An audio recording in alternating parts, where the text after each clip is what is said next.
अभी हाल ही में जो बिहार में जो चुनाव हुआ, एक 36 वर्ष के युवा के विचारधारा को, उनके सोच को हराने के लिए राज्य और केंद्र सरकार के तमाम तंत्र का इस्तेमाल किया गया।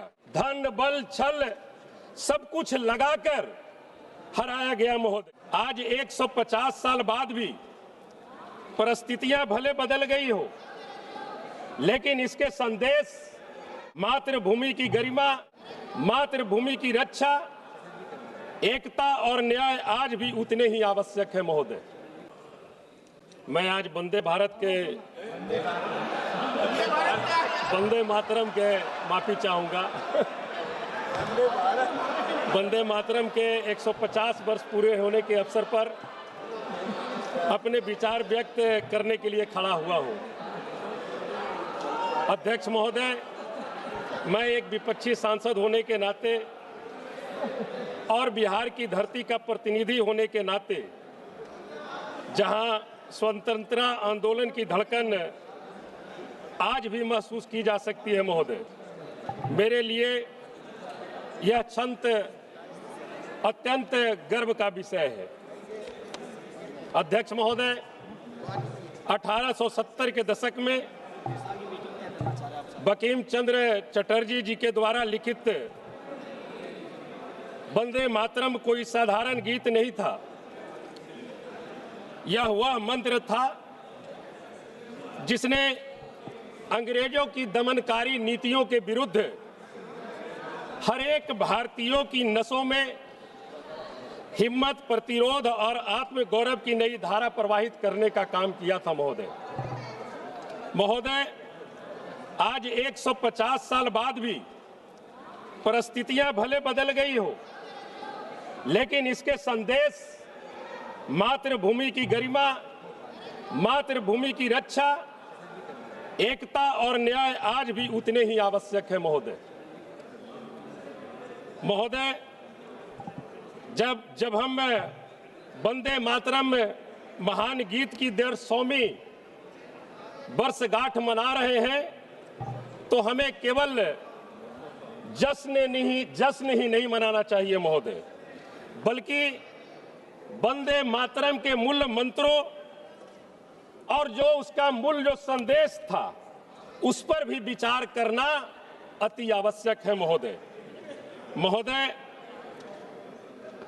क्या हमारी मातृभूमि आज सुरक्षित और सम्मानित है? क्या हम अपनी मातृभूमि की रक्षा के लिए पर्याप्त तैयार हैं? क्या हमारी मातृभूमि के हर एक नागरिक को बराबर का सम्मान प्राप्त हुआ है? अध्यक्ष महोदय, आज बेरोजगारी अपने सबसे उच्चतम स्तर पर है। बिहार, झारखंड, यूपी से करोड़ों युवा रोजगार की तलाश में पलायन कर रहे हैं। ग्रामीण क्षेत्रों में आज भी विकास ठप है। क्या यही वंदे मातरम का सपना था महोदय? वंदे मातरम का संदेश था संपन्न, सुरक्षित और सम्मानित राष्ट्र। अध्यक्ष महोदय, मैं बीते महीनों में कई राज्यों में राष्ट्रीय गीत और राष्ट्रगान को लेकर अनावश्यक विवाद पैदा किया गया।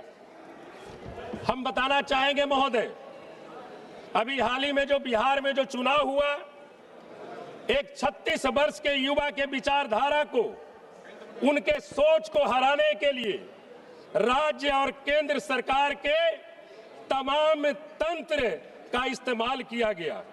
धन बल छल सब कुछ लगाकर हराया गया महोदय। लोकतंत्र के उस चुनाव में हत्या की जाती है। आदर्श आचार संहिता का खुल्लम खुल्ला उल्लंघन किया जाता है। हम याद रखें महोदय, वंदे मातरम हमारे राष्ट्रीय एकता का प्रतीक है। इसे राजनीतिक हथियार बनाना हमारे स्वतंत्रता सेनानियों, महान पुरुषों की आत्मा को ठेस पहुंचाता है महोदय। जब बेरोजगारी रिकॉर्ड स्तर पर है, जब किसानों को एमएसपी की गारंटी नहीं मिल रही है, महोदय, जब पटना का एम्स हो या दिल्ली का एम्स हो, मरीजों की लाइनें बढ़ रही है, ऐसे समय में राष्ट्रवाद का इस्तेमाल मुद्दों से ध्यान हटाने के लिए नहीं होना चाहिए। महोदय, अध्यक्ष महोदय, मैं सरकार से पूछना चाहता हूं, मातृभूमि के हर एक नागरिक को सम्मान और अवसर कब मिलेगा? महोदय, मैं सरकार से पूछना चाहता हूं कि जब आप कुंभ के मेले में प्रतिदिन आए श्रद्धालुओं की आप गिनती कर सकते हो, तो फिर जनगणना और जातीय गणना की गिनती आप क्यों नहीं कर सकते हो? जब आप पूंजीपतियों के कर्ज माफ कर सकते हो, तो आप बिहार और देश के अन्य राज्यों के किसानों का कर्ज आप माफ क्यों नहीं कर सकते हो? महोदय, निश्चित तौर पर ये वंदे भारतम की 150वीं वर्षगांठ है महोदय, और हमें प्रण लेने की आवश्यकता है महोदय कि हम इस राष्ट्र को समृद्ध, सम्मान और न्यायपूर्ण बनाने में अपना योगदान दें। महोदय, बहुत बहुत धन्यवाद महोदय, आपने हमें समय दिया। वंदे मातरम।